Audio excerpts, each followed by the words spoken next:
Good morning and welcome to the latest Family Business Insight. This morning with Ian Sterling from Arbikie up in Scotland. Ian, good morning. Good morning, how are you? We're good, thank you. Good, the sun's shining, so presumably quite a good day to be on a farm. Absolutely, as always. Bit of fresh air, lots of sunshine up in the sunny part of Scotland. I'm sure that's always the case too, Ian. So you come from the Arbikie Estate, there's a Sterling family estate up on the east coast of Angus? Yes, that's right. Yeah. So a beautiful part of Scotland. Do you want to tell me a little bit about the history and the heritage behind obviously the farm and how you've then diversified? Absolutely. Well, I mean, fundamentally, we're a farming family business. Our family have farmed for over 400 years. Been on the east coast of Scotland for 4 generations at Arbikie. And basically, Arbikie is just about half an hour north of Dundee or an hour and a half north of Edinburgh. So right on the east coast. And we're very, very lucky that we inherited the farming business, my brothers and I, from our mum and dad. Obviously, it's a legacy business that we are the latest custodians of, so there's a responsibility there.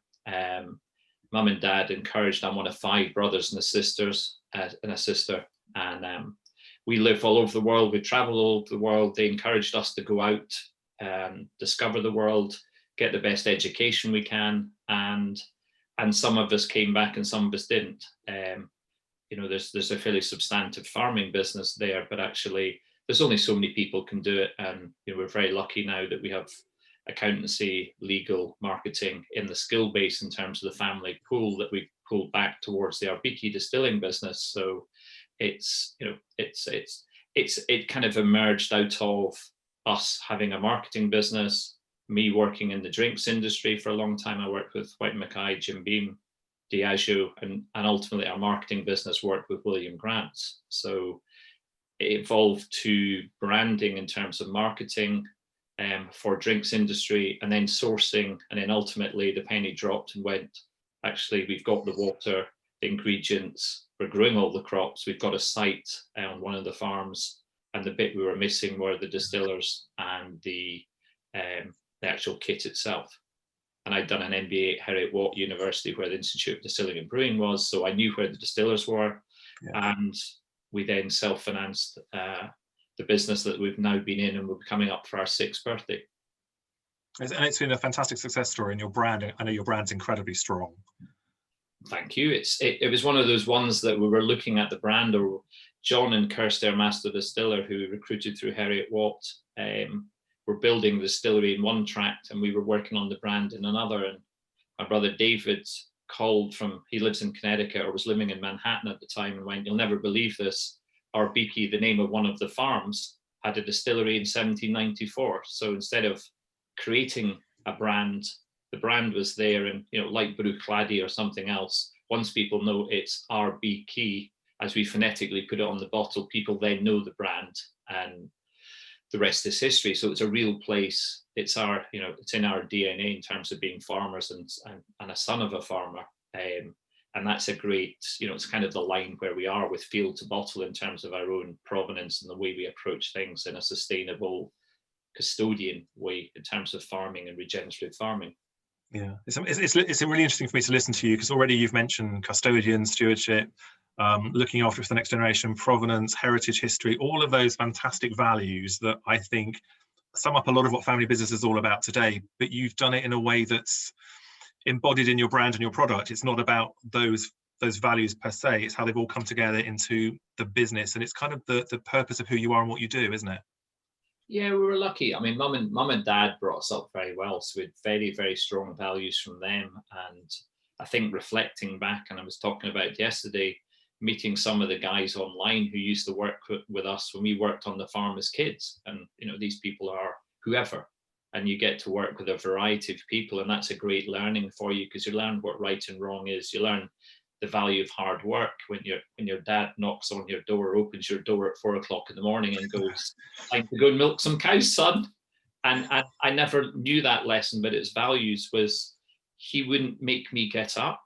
He would just shut the door, and it was my choice whether I went to the dairy or not to do this. But obviously you're working with someone else who was relying on you, and it was your responsibility.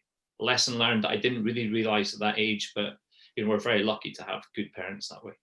It's really interesting, isn't it, how some of the people you talked about, the next generation in family firms, how you don't realize that you've learned values along the way, but they have been introduced to you by your parents and the people that your parents work with as you grow up, and it's kind of filtering into you from a very, very young age. Absolutely, absolutely. You know, there was talking just recently about how we made decisions in the family, and it was always round the kitchen table. And you know, I always joke about one of them, but you know, a decision once: do you want to go on a nice summer holiday, or do you think we should buy a new farm? Buy the new farm. And the family, you know, there was decisions like that happening all the time, and discussions were happening usually around the lunchtime table, because we'd kind of be, if we weren't at school or university or whatever, we'd be back on the farm either growing or harvesting or whatever. And you were part of that business. And I would guess our whole lives we've been part of that business or that family business. And it's just instilled in you, and those values the same. I mean, it must have been a fantastic upbringing in the north of Scotland, good part of the world, open, fresh air, running around on a farm, and in hindsight, working with your parents, and your brothers. I mean, you have, well, you said 4 brothers and one sister, so it's a big family unit. How have you progressed that governance in terms of running the business now with your brothers, as opposed to, do you still sit around the kitchen table? Or, I mean, you said they're dispersed, but how do you manage that governance interaction? I think, I mean, sadly, Dad's no longer here. Dad, unfortunately, got motor neuron disease, but Dad led us to a point where we built the distillery. He saw it coming on, and you know, one of the last things we did was name a gin after him, Make Age Gin. And I remember the day where I told him that his gin had just won the World Martini Championship. Fantastic.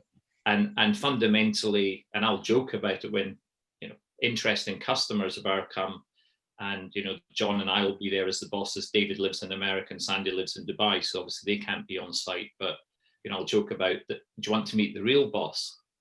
And our mother will be there. Mum's the wise counsel.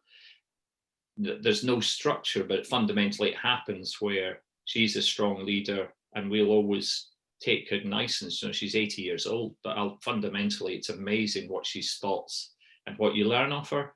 Yeah. And you know, I've worked in drinks industry for 20 plus years, and she spotted stuff, and we've only been doing this for maybe 5 years, but it's amazing what she's spotting and observations, and just wise. So I think fundamentally, to go back to your question, I think we've kind of divvied up what we do. So John's farming, which is obviously key, running the distillery along with the distillers. He's also a CA, so in terms of making the numbers work and running the business. I'll do more of front of house, so we're doing export. John will do a bit of UK, I'll do a bit of UK, and David lives in market in North America, so we're distributing into both Canada and the US. So it's really handy to have someone in market. Our other brother, Sandy, lives in Dubai. And my sister lives in Germany, but you know, she works in, she wasn't a corporate legal, she's now legal back in a major global legal firm again. And she's the bright, intelligent, good looking one, our baby sister, who hopefully we can reel into the business at some point, because you want that in a family business, and a strong voice as well. So in terms of family council, I think it's self-regulating. We've always been there, and we've divvied up the roles, and there's enough to do that people don't need to encroach on other people's space. But, you know, just as we're speaking just now, we had a director's Zoom call yesterday or last night. So, you know, that's where you can bring in the other countries, and it's just a case of finding the time to do that and discuss things through. And we're fairly decisive. We don't hang around. I think the reference you made to your mother, I think both your mother and your father are just really powerful, because your father's legacy is the bottle that's got his name on it, and your mum, I think too often the next generation kind of almost throw the older generation out with the bathwater and kind of ignore the fact they've been running it for 30, 40 years. And then actually the fact you take her counsel when she sees things, I think it's fantastic. It's amazing. We're busy building our distillery experience just now. And John and my mother had a walk through the other day, and John's doing the build and heavily involved in that, but it's amazing her input and what she observes and everything else. And, you know, for me, I think it's just a sign of maturity. We're lucky that the brothers are all about 50. So we've been there, seen there, done a lot of things. There's a lot of knowledge there, but you also appreciate the older ones, because actually you've maybe seen a couple of recessions and you know what's about to happen just now, or when things contract, but someone else of that age has probably seen another 2. And so there's always lessons to be learned, because, you know, my background is history. I'm a bit of a historian. I like that space. Is you always learn from history, or you should do, because it repeats itself continuously. And it's great that she's doing the tour of the distillery experience. I just think it's fantastic. You're really including her, and it's inclusive, and that's how you are as a family, even though you are, as you say, disparate with people in Germany and Dubai. So the values are permeating the world really, but coming together when you need to. Absolutely, totally and utterly. What do you remember growing up on the farm in terms of your role and what your mum and dad were doing? We'd have worked on the farm from very young age, and that was expected. So where my mother now, or where our mother now lives, is next to the distillery. The distillery used to be a dairy farm unit. We had a couple of dairies, and Dad was very much into cattle breeding and cast stock judging and everything else. That was one of his passions. Probably shouldn't have had a dairy on the East Coast, but actually that was his passion. So he blended that with the strong arable piece that we now really focus on. And going out to feed the cattle will have been one of the things, because they need fed twice a day. And there was hundreds of cattle. There's probably 200-300 head of dairy cows in there that need fed twice a day. Wow. 7 days a week, not 5 days a week. and in all weathers, and you're working on a dairy, you learn what hard work is. You never shy away from it, because fundamentally it's your farm. A harvest is harvesting your harvest. It's your money, and that's what makes the family do well or not well. And I think learning in that one was very much hard work. It's because you work hard, and if you want to do better, you work even harder. And is that something, Ian, that you're instilling in the next? I mean, there's obviously 5 of you, so I'm assuming there is a next generation coming through for you to be a custodian and pass it on to. So is that the same thing? Are they getting involved now? How old are they? Absolutely. Well, they're all the next generation are all under 20, so fundamentally they're relatively young. But like my nephew Nick, who's one of John's sons, we run an Edinburgh Festival venue for a month. The world's biggest arts festival, and so phenomenal thing. We have our own venue. So for the month, likes of Nick was working with me in that, opening the doors, greeting the customers, doing the table work, doing the hard work, and bringing in our VIP guests and everything else, and learning how that works. But that's very much on the A Club as an Arbikie brand, or the device and stuff, and brand building, and understanding how we had on-street advertising that was allowing us to get people to know the Arbikie name, or recognize the logo device, which is obviously incredible and incredibly important, but also just working hard, because that every day probably do a normal shift in the Arbikie business, and then go to basically this music and food and drink offering, and we'd have 2 bands on at least every day, and then probably 4 on a Friday, Saturday. And so it's long hours, and you're finishing 1:30. So and getting up and doing it all over again. So you're not milking the cows anniemore, but you're doing the same thing essentially. It's just the same, but great fun, and actually a phenomenal opportunity to brand build. From my point of view, John lives up north, I live in Edinburgh, David lives in Connecticut. So fundamentally, when you go, who's responsible to go? It's you, because it's 10 minutes away, and balances off with me living in a location, operating a distillery, and kind of in between, but also doing the export pieces, being in market, doing things, or doing lots of Zoom and team calls. Well, and the world has changed a lot. We'll come on to the changing world, but in terms of your location and the place that you're in, we see a lot of family firms that don't move. So they've been around for generations, but they stay close and loyal to the community they're in. And clearly, you can't move a farm. Well, I guess you can move the head office, but you can't really move the farm. But the location is perfect for what you do, isn't it? In terms of the product you grow, and then how that converts into the end product with the local water and the soil and things. Yeah, if you go on the Arbikie site, you'll see the film we've got on there of Lunan Bay, and Lunan Bay is probably one of the best hidden beaches in Scotland anywhere. It's absolutely phenomenal. And having stayed looking down to the bay when Dad was ill, and stayed with Mum and Dad, every day you're seeing this view, and it's just absolutely stunning. I've been in nearly, I think I'm over 60 countries now, and so there's a good benchmark in terms of others, but it's an amazing location. We also have probably in our space, because of the bay, we have a microclimate, so we get loads of sunshine being on the east coast of Scotland. We probably lack water at times. There's great rich soils. The family moved from the west coast of Scotland to the east coast, the wet west coast to the dry east coast, and the really good soils. So you're talking some of the better soils in the UK. Yeah.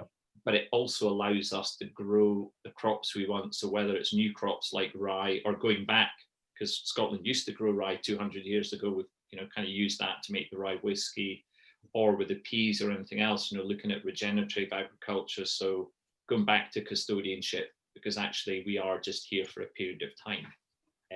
But location wise, also in terms of the tourist and the guests that will come to the distillery experience, we're 40 minutes away from the V&A Dundee, which has been a major success in that space, because there's nearly about 1 million people gone to that new museum. And in Dundee, an ambitious city, they're looking at bringing the Eden project in as well.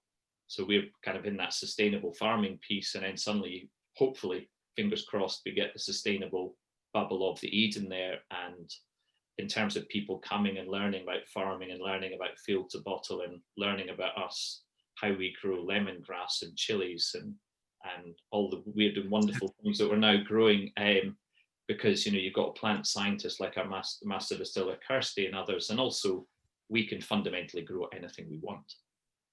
So jump forward to the product mix. How many products do you now, in terms of different types of products, do you now make? Vodkas, gin, rye whiskey, and barley whiskey. So rye scotch, barley scotch, and every vodka will be a gin, because the difference with Arbikie is that most gins buy in their white spirit and add the botanicals, whereas we'll do it from potatoes to vodka to gin. So in the thing, you'll have the Tatty Bogle, and then you'll have Kirsty's gin. You'll have the Har wheat vodka, and then you'll have AKs. With Nadar, the New Climate Positive, the only one in the world, we've done the peas, we've done the Nadar vodka, and then in the jar gin. The rye we did as a trial, because no one had done it for a couple of centuries, but we didn't realize others were doing it at the same time. But we just decided to grow it, try it, and actually now it will become a new Scotch category, because there'll be about 6 or 7 of us actually in that space, although we're the only rye Scotch in the world just now. Well, okay. How do you think the market's going to change? And the world has changed a lot this year. I know we talked last week before the call that the market's changed, or the world has changed, but actually people still drink and eat, and life still goes on. How has the pandemic affected you as a business? It's been very much, I think in terms of pandemic, for me personally, I focus on exports, so it's allowed me to really focus on new markets and looking where else in the world we can go, because fundamentally domestic market has, you know, been lockdown. There's been lockdowns in all of those markets, and it keeps on changing, whether it's Singapore, Hong Kong, obviously China, the US. Everyone's at a different stage, but also, you know, recently I heard someone talking about a 4th scenario. We're talking the 2nd scenario in the UK, and someone's talking 4th and 5th in Asia. And it was interesting, it was put into a conversation. I hadn't really thought about it, but, you know, the kind of localization and everything else. But I think UK domestic market's been difficult because we very much work through the on-trade, and, you know, they've been shut down, or it's been minimized, or at least trade is about half of what it was. So it's been a big impact there. But balanced on that, we've opened up in new markets in Italy. We're in serious discussions about China and other Asian markets just now, like Singapore, a key market. So the opportunity's been there, as I said before, when we're using the new technologies, because everyone's been forced to go onto Zoom or use the video technologies, whether it's Zoom, Teams, or whatever. And I think people have also been available because a lot of them have been working from home in lockdown. And so you're getting the benefit of having conversations with people who'd just be too busy. I was just sending a WeChat message to someone in China just before that, and there's so many devices that we're very, very lucky. But I think it's moved people to actually appreciating working from home, or the benefits of not traveling all the time. But also from an export side, it's allowed us to not have to do the traveling and actually have access. And, you know, recently, I think I said to you, we were doing a online presentation and a tasting in Shanghai one Sunday morning at 9 o'clock. It was obviously 4 till 5 o'clock in China, which was fine. And that was one of the most bizarre things I've ever done. But, you know, it was amazing to do it. And it also meant I didn't have to spend the hours flying there, doing it, and then flying back. And, you know, the world changes. So there's some benefits, and obviously there's negatives there too. Yeah, I mean, it's interesting. It was interesting listening to you doing a tasting at 9 o'clock on a Sunday morning, but doing it virtually, which must be strange. But actually, we have to embrace technology. And I think one of the things that I've seen you do over the course of this year really is your website is lovely. It's phenomenal. It's got everything on there you need. It's a mix of history and heritage, but with the products. But actually, you've really taken the digital agenda forward, haven't you? You've used digital to really move your business into the next stage. Well, I always say to people, we're a startup business. So fundamentally, we're an SME, self-finance family business. So actually, and also I've got a brother who's the CA, so obviously all the pennies count. I don't mean that badly, John. I'm only joking. It's why I work. But it's nice to have that as a brother with a core skill. Yeah. But actually, I'm an accountant, by the way.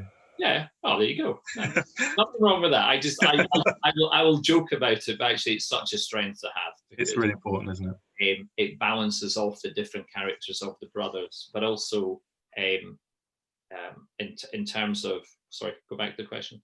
It's all about digital and how you've embraced digital. Yeah, and digital is there as an opportunity, because fundamentally, people who consume what you write and what you're doing on, say, LinkedIn, don't know whether you're Diageo or you're Ian Sterling, the individual. It's always what's in your mind. Having worked in that space before and worked with the big guys, you can talk like a big person as long as you can, back up what you're saying. And whether it's Twitter, whether it's Instagram, lots of people are accessible in different spaces. I think in terms of business to business, LinkedIn is miles ahead, and I don't think people use it enough. We're lucky as a big family to have a big network. We've also done the different skills as well and the different countries, so there's lots of leverage there. But also not being shy to put your brand forward. You have to do things like this. Lots of people might not want to do things like this as a family business because you're shining a light on into a private space, but actually you have, for me personally, you do have to do it. And actually it's quite nice to be able to talk about my mum and my dad and what my family's doing.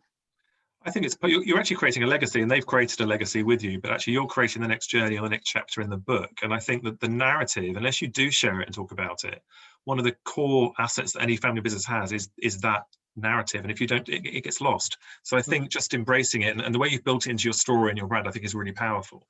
Thank you.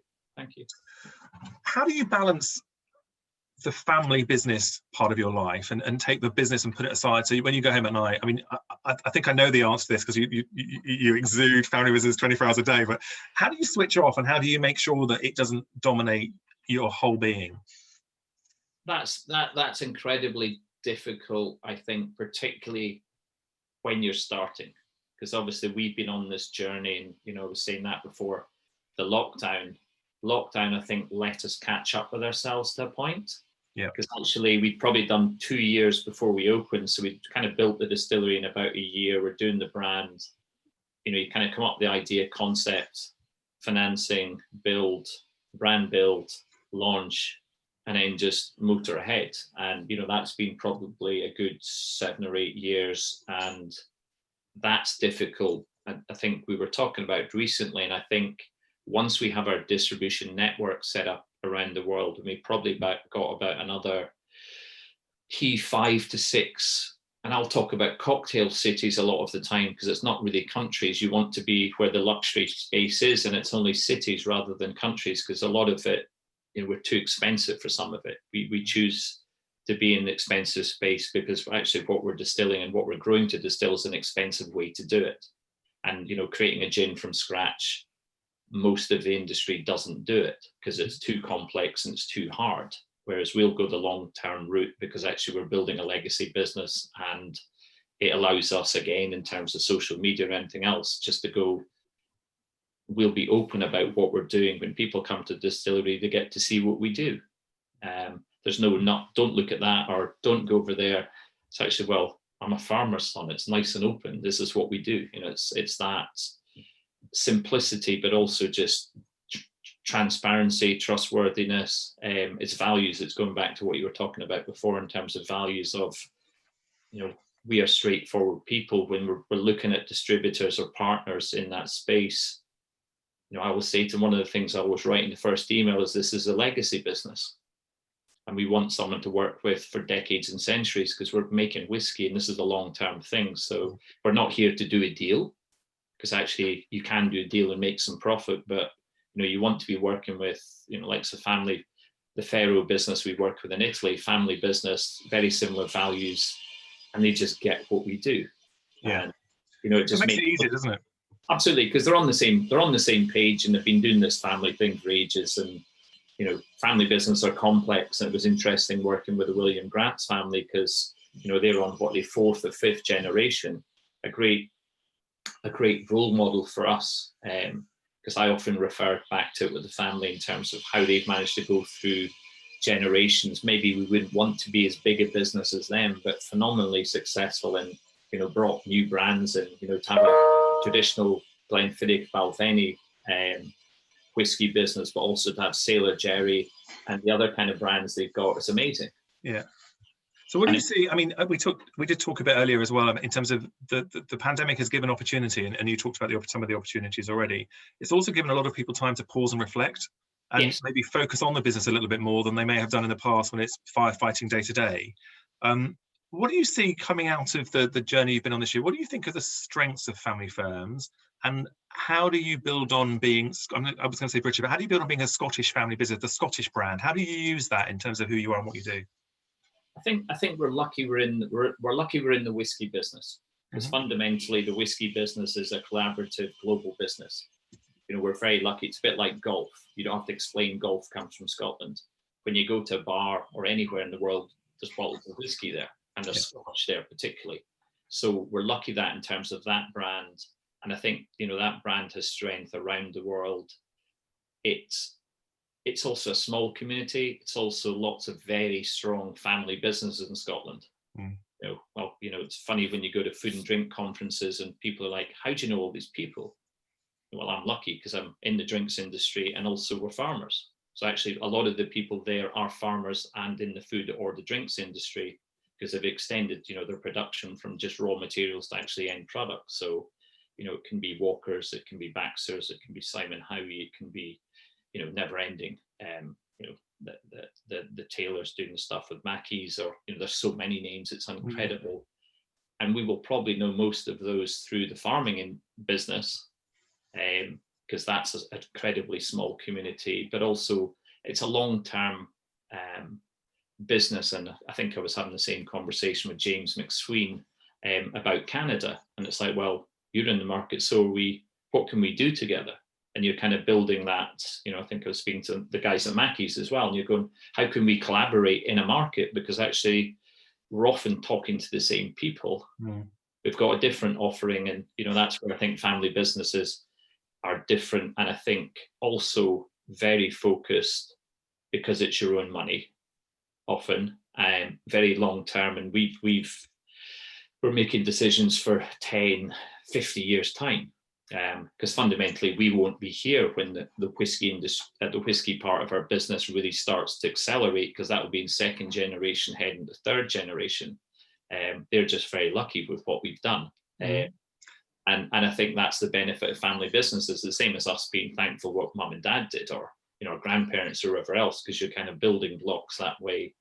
And I think that's where it's also allowed us to go back to basics. I think thinking about some of the stuff, as you say, reflecting on what we're doing, what we're producing, how we portray the experience when people first come to the distillery, because it'll soon be open to the general public, and that hasn't happened before. But then that's where we're lucky, having the V&A and say the Eden Project at Dundee. There's some magnets there, and there's some critical mass in terms of quality tourism, or through the Gulf at Carnoustie or St Andrews. There's some really interesting pieces there. And I think commercial businesses take long times to make decisions, where we can do it incredibly quickly. Yeah, it's one of the strengths, is the agility, isn't it, for a family firm? Yeah, and decisiveness, because fundamentally it's our money.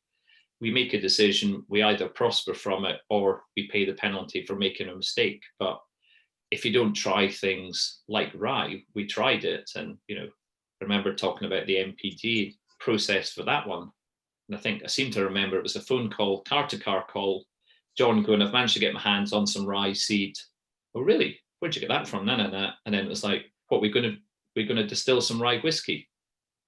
Well, that sounds like a good idea. Let's do that. And then it was rye in field, grow it for the first time for a few centuries. Obviously, places like Denmark and others, rye is rye bread, and obviously there's rye whiskey over there too. But you're taking risk like that and going, actually, let's just do this. And, you know, all thanks to the distillers, how they managed to create something that I think the 4-year-old Highland Rye got 92 out of 100 in terms of marks in Whiskey Magazine recently. So I can only go hallelujah, thank you to our distillers on that one. But that's where you can do something that's very decisive. You're not going through legal comms and the process of a big corporate, as I would have done at Diageo. Yeah. You're going, actually, let's just do this. I think that's one of the strengths of family firms. As you say, you live and die by by your decisions. Some will pay off and some won't. But it's the speed that you can make those decisions and come together with a framework. I guess probably the last question for you really is in terms of the future and what the future holds. You've talked about the next generation, and there's a number of them.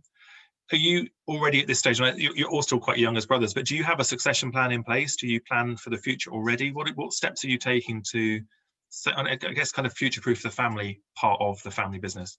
It's something we're talking through just now. We haven't really done it because actually the family members are of an age where they've still got to find who they are. They're still going through education. You know, John's twin daughters, one's just gone to university in London, one's just gone to university in Edinburgh. So they're still finding, you know, they still had to make the choice of what course they were going to go on. And, you know, they're bright young ladies that are a huge choice because they're very, very smart. So they're kind of finding their way.